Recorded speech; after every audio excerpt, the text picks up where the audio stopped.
मैंने कहा था आप सेंटा उसको बुलाओ, हाँ आप खूब बुलाओ, और उसकी झोली में से कुछ आपको मिलता हो अपनी झोली भर लो आप। मैं तो नहीं बुलाऊंगा। It might sound partial but yes I am. मुझे अपने धर्म के प्रति आदर भी है और मेरा धर्म परिपूर्ण है, मुझे इसकी निष्ठा और विश्वास भी है। मुझे किसी अन्य द्वार पर जाने की आवश्यकता नहीं है। आपको जाना हो आप जाइए, पर विचार मत छोड़िए। गीता में भगवान कहते हैं अपने धर्म में भिक्षुक होकर मर जाना अच्छा है कि किसी और के धर्म में आप सम्राट होकर मरे।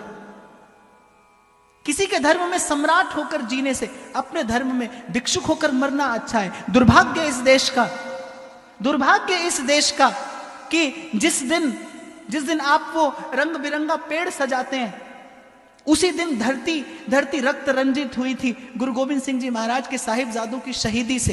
एक भी भारतवासी उस शहादत को प्रणाम निवेदन करना भूल गया, एक भी भारतवासी। किसी कवि की पंक्तियां हैं, बड़ी सुंदर बात मुझे लगी। उसने कहा सरहिंद की जिन दीवारों में साहिबजादों का जिस्म जड़ा है। गुरु गोविंद सिंह जी महाराज वो दो सपूत, जब नवाब वजीर शाह ने कहा कि इनको जिंदा दीवार में चिनवा दिया जाए, दोनों भाई हाथ पकड़ कर खड़े हैं, एक छोटा और एक बड़ा। वो घटना में याद करता हूं तो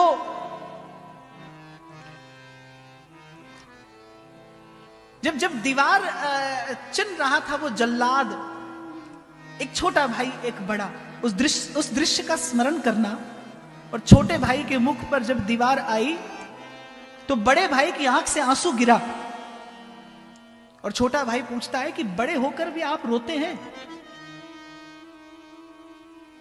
तो बड़े भैया क्या उत्तर देते हैं कि इसलिए नहीं रोता इसलिए हूं कि तेरी शहीदी मुझसे पहले हो रही है जबकि तू मुझसे छोटा है।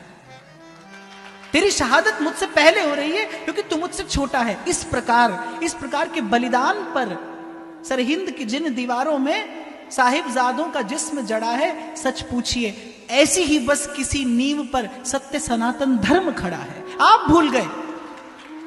इसीलिए मैंने कहा व्यासपीठ का काम है जगाना। मैं तो डंडा बजाकर कहूंगा जागते रहो, और इस भाव से कहूंगा हो सकता है कोई एक जग जाए।